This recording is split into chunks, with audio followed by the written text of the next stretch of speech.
baru ini Peraturan Menteri Pendaya-gunaan Aparatur Negara dan Reformasi Birokrasi Republik Indonesia Nomor 6 Tahun 2024 tentang pengadaan pegawai negeri, pegawai aparatur sipil negara.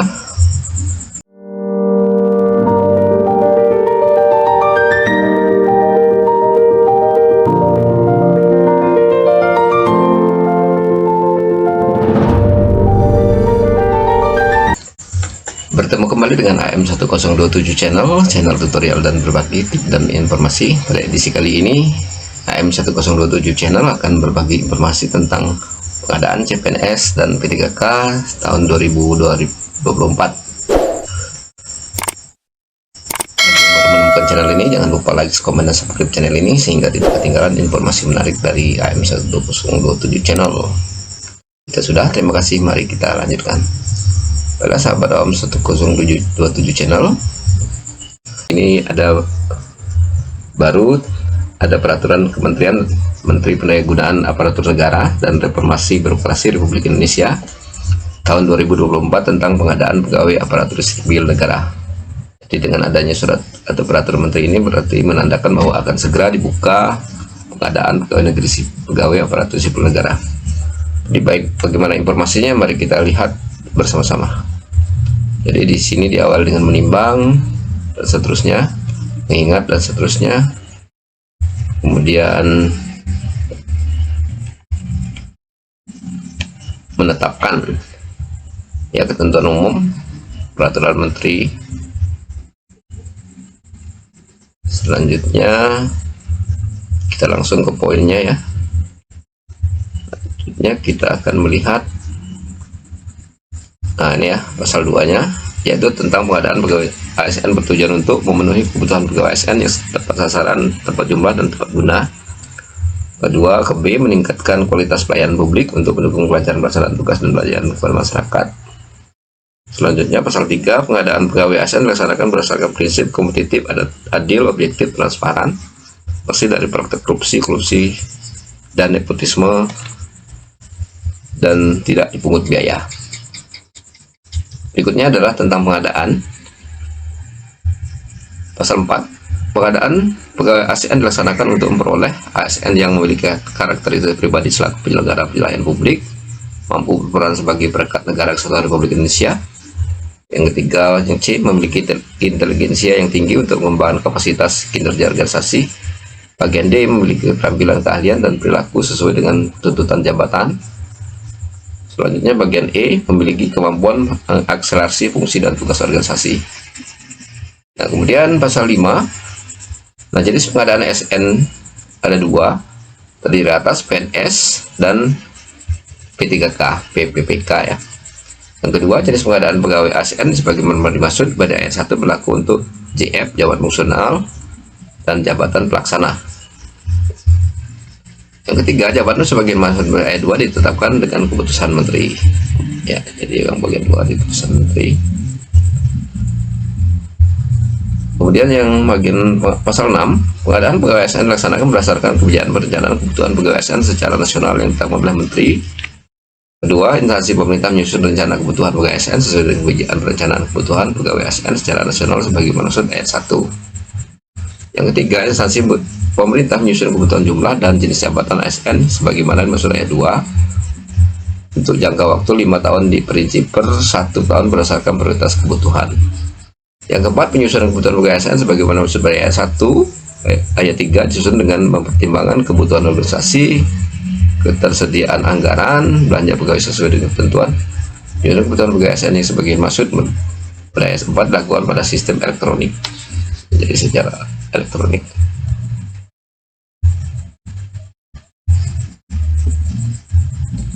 Yang keenam, pengadaan ASN tingkat instansi dilakukan oleh panitia seleksi instansi pengadaan pegawai ASN dan atau B, instansi pembina jabatan fungsional. Nah, selanjutnya disiplin juga dengan melibatkan unsur dari kementerian yang menyelenggara urusan pemerintah di bidang aparatur negara dan BKN. Pasal 8, 1, jenis penetapan kebutuhan pegawai ASN dibagi menjadi A, penetapan kebutuhan umum, B, penetapan kebutuhan khusus. Jadi ada 2 jenis penetapan. Yang bab 3, Panitia Pengadaan ASN bagian pertama, dalam rangka menjamin objektivitas pengadaan pegawai ASN secara nasional, Menteri membentuk Panselnas, Panitia Seleksi Nasional. Nah, Panselnas ini terdiri dari masuk pada 10, diketua oleh Kepala BKN, di atas tim pengarah, tim pelaksana, tim pengawas, tim audit teknologi, tim pengamat teknologi, pengamanan teknologi, dan tim penjamin mutu, tim sekretariat, tim pengarah, dan tim penyusun naskah soal seleksi. Ini pasal 12 itu penjelasannya ya. Selanjutnya kita langsung kepada tahapan pengadaan. Tahap pengadaan sebagian 1, secara umum ada perencanaan, pengumuman lowongan, pelamaran, seleksi, pengumuman seleksi, pengangkatan sebagai calon PNS dan pengangkatan sebagai P3K, masa percobaan bagi calon PNS dan pengangkatan calon PNS menjadi PNS. Jadi itu tahapannya ya. Ya mungkin sekarang dalam tahap perencanaan karena belum ada pengumuman resmi. Selanjutnya bagian 2, pengadaan pegawai ASN di tingkat instansi dilakukan melalui tahapan perencanaan, pengumuman lowongan, pengelamaran, seleksi, pengumuman seleksi, dan pengangkatan sebagai P3K. Selanjutnya bagian kedua, perencanaan. Perencanaan sebagaimana pasal 15 ayat 1 huruf A dan ayat 2 A paling sedikit meliputi jalur pengadaan pegawai ASN, B prasarana dan sarana pengadaan pegawai ASN. Jalur pengadaan pegawai ASN sebagai maksud pada ayat 1 huruf A di instansi pemerintah ditetapkan oleh PPK ya, pengambil keputusan di tingkat daerah, dan ketua Pasalnas sesuai dengan tugas dan fungsinya masing-masing. Kemudian jalur pengadaan ASN pada tingkat instansi ditetapkan oleh PPK setelah mendapat persetujuan dari BKN. Jadi pejabat pengambil keputusan di tingkat daerah setelah mendapat persetujuan dari BKN. Kemudian jalur pengadaan pegawai ASN dibagaimana dimaksud pada ayat 2 dan ayat 3 dihubungkan oleh masing-masing instansi pemerintah. Jadi ketika instansi pemerintah mengadakan pengadaan CPNS atau P3K, maka yang mengumumkan pengadaannya adalah instansinya masing-masing. Jadwal sebagaimana dimaksud pada ayat 1 huruf A ditembuskan kepada Menteri dan Kepala BKN, jadi harus ada tembusannya. Prasarana dan sarana pengadaan pegawai ASN yang sebagian maksud ayat 1 huruf B paling sedikit meliputi. Jadi sarana prasarananya prasarana berupa peraturan, pedoman, dan petunjuk teknis pengadaan pegawai, sarana yang diperlukan untuk pelaksanaan pengadaan pegawai ASN, dan prasarana dan sarana bagi pelamar. Ya, selanjutnya kita langsung saja ke bagian ketiga, yaitu pengumuman lowongan pasal 21. Pengumuman lowongan sebagaimana dimaksud dalam pasal 15 ayat 1 huruf B dilakukan oleh Pasalnas dan seleksi instansi pengadaan ASN. Dilaksanakan melalui seleksi instansi pegawai ASN mengunggah tautan pengumuman lowongan pada pengadaan pegawai ASN secara nasional melalui SSC ASN. Jadi nanti bisa dilihat di SSC ASN ya untuk lowongannya. Pengumuman lowongan bagi maksud pada ayat 1 dilaksanakan paling singkat selama 15 hari kalender. Jadi 15 hari itu sudah paling singkat ya pengumuman sudah. Pengumuman itu disematkan. Pengumuman lowongan sebagai maksud pada ayat 1 paling sedikit bermuat jenis pengadaan, nama jabatan. Selanjutnya adalah jumlah lowongan, jabatan, unit kerja penempatan, kualifikasi pendidikan, sertifikasi, rentang penghasilan per jabatan, jadi harus jelas penghasilannya. Deskripsi jabatan, alamat dan tempat lamaran ditujukan, jadwal tahapan seleksi, syarat yang harus dipenuhi oleh setiap lamar, tata cara pendaftaran dan seleksi, kemudian layanan bantuan serta media sosial resmi yang dikelola oleh masing-masing instansi pemerintah. Jadi bisa melihat media sosial resminya. Dalam hal instansi pemerintah menyelenggarakan SKB tambahan untuk pengadaan PNS, seleksi kompetensi teknis tambahan untuk pengadaan P3K.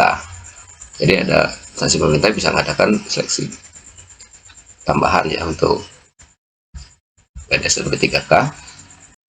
Selanjutnya bagian D, seleksi kompetensi teknis lain dengan CAT BKN diselenggarakan oleh BKN. Pengumuman lowongan memuat jenis peserta bobot nilai yang tes yang akan diselenggarakan. Jadi nanti akan jelas berapa bobot nilai yang harus didapatkan oleh peserta. Dalam hal terdapat jenis seleksi sebagaimana maksud dengan pada ayat 1 yang menggugurkan instansi pemerintah harus mencantumkan keterangan dan kriteria pengguguran dan dalam pengumuman lowongan. Jadi harus jelas bagaimana dia bisa gugur, bagaimana bisa diterima. Kemudian instansi pemerintah dan BKN wajib memastikan bahwa perincian kebutuhan pegawai ASN yang terdapat pada SSC ASN sama dengan rincian kebutuhan pegawai ASN yang ditetapkan Menteri. Yang didaftar, yang di online itu harus sama dengan yang ditetapkan Menteri. Selanjutnya adalah pelamar ya. Pelamarnya adalah setiap warga negara Indonesia mempunyai kesempatan yang sama untuk melamar menjadi ASN dengan memenuhi persyaratan prosedur sebagai berikut.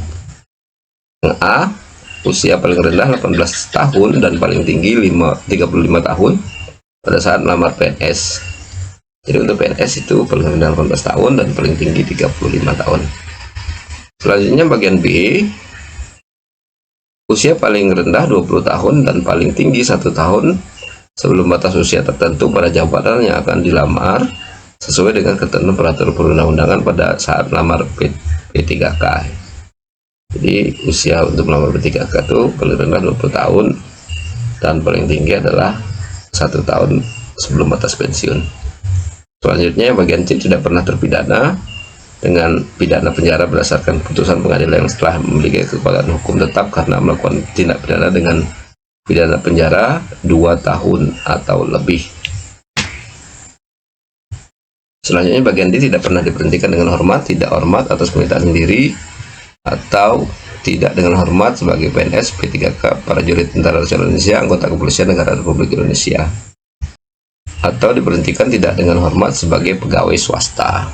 Pegawai swasta pun tidak bisa atau yang diberhentikan dengan tidak hormat. Bagian F, tidak menjadi anggota pengurus partai politik atau terlibat politik praktis. Bagian G, memiliki kualifikasi pendidikan sesuai dengan persyaratan jabatan. Bagian H, memiliki kompetensi yang dibuktikan dengan sertifikasi keahlian tertentu yang masih berlaku dan melalui lembaga profesi yang berwenang untuk jabatan yang mempersyaratkannya. Yang bagian I, saya menjadi rohani sesuai dengan prasyarat jabatan dilamar. Selanjutnya, bersedia ditempatkan seluruh wilayah negara Kesatuan Republik Indonesia dengan negara lain yang ditentukan oleh instansi pemerintah. Yang terakhir, persyaratan lain sesuai kebutuhan jabatan yang ditetapkan oleh pejabat pengambil kebijakan ya. Yang bagian 2, batas usia sebagai maksud ayat 1 huruf A dapat dikecualikan bagi jabatan tertentu. Dan bagian 3, instansi pemerintah dapat menyelesaikan persyaratan usia paling tinggi pelamar P3K dengan memperhatikan masa perjanjian kerja. Bagian keempat, bagian sertifikasi keahlian tertentu sebagaimana masuk pada ayat 1 huruf H ditetapkan oleh Menteri. Bagian pasal 24 juga dijelaskan bahwa selain ketentuan sebagian masuk pada pasal 23 ayat 1, pelamar harus memenuhi ketentuan sebagai berikut. Bagian A, tidak pernah melakukan dan atau terlibat tindakan pelanggaran seleksi. Jadi tidak boleh ada kecurangan dalam saat seleksi. B, tidak bersatu sebagai peserta lulus seleksi calon ASN yang sedang dalam proses pengusulan penetapan nomor untuk pegawai. Bagian C, memiliki pengalaman terkait dengan bidang tugas jabatan yang melamar untuk melamar P3K. Dalam hal P3K melamar pada lowongan jenis pengadaan PNS atau pengadaan P3K, yang bersangkutan wajib memenuhi masa perjanjian kerja minimal 1 tahun dan telah mendapat persetujuan dari PPK atau PYB. Bagian E, ketentuan pengalaman sebagai masuk pada huruf C ditetapkan oleh Menteri. Jadi kalau yang sudah menjadi P3K ingin melamar PNS itu harus minimal sudah 1 tahun bekerja dan dapat persetujuannya. Yang selanjutnya pasal 25, pelamaran sebagai masuk pada pasal 15 ayat 1 huruf C dan 2 harus dilakukan secara daring melalui SSC ASN ya. Lamaran sebagai manusia bayar 1 dapat dikecualikan untuk pengadaan pegawai ASN tingkat instansi. Yang 3, pelamar hanya dapat melamar pada satu jenis pengadaan ASN yaitu PNS atau P3K pada tahun anggaran yang sama. Jadi dalam 1 tahun anggaran hanya boleh 1 saja yang dipilih, PNS saja atau P3K saja. Bagian 4, pelamar sebagai manusia bayar 3 hanya dapat melamar satu instansi dan 1 jenis jabatan. Jadi kalau mau melamar hanya boleh 1 instansi dan 1 jabatan saja. Selanjutnya bagian 5, dalam hal melamar bagi maksud ayat 3, diketahui melamar lebih dari 1 instansi atau jenis pengadaan 1 jenis jabatan atau menggunakan 2 nomor identitas kependudukan yang berbeda, maka yang bersangkutan dianggap gugur. Kemudian yang kelima, seleksi. Tahapan seleksi bagaimana maksud dalam pasal 15 ayat 1 huruf D untuk pengadaan PNS terdiri dari 3 tahap, seleksi administrasi, SKD, dan SKB. Selanjutnya adalah bagian pasal 27, seleksi bagi mahasiswa pasal 15 ayat 1 huruf D dan ayat 2 untuk D untuk pengadaan P3K terdiri atas 2 tahap, seleksi administrasi dan seleksi kompetensi. Jadi ada 2 tahapan untuk P3K dan 3 tahapan untuk PNS.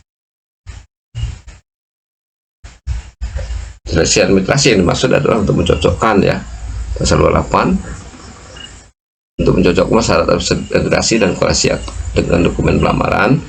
Bagian 2 seleksi administrasi bagi maksud ayat 1 dilaksanakan oleh panitia seleksi administrasi pengadaan pegawai ASN. Ketiga, panitia seleksi administrasi mengadakan pegawai ASN harus mengumumkan hasil seleksi administrasi secara terbuka. Jadi nanti ada pengumuman hasil seleksi administrasi. Dalam hal dokumen pelamaran sebagaimana dimaksud pada ayat 1 tidak memenuhi persyaratan administrasi, maka pelamar menyatakan tidak lulus seleksi administrasi. Ya, itu ya. Jadi ketika ada nanti setelah seleksi administrasi akan diumumkan.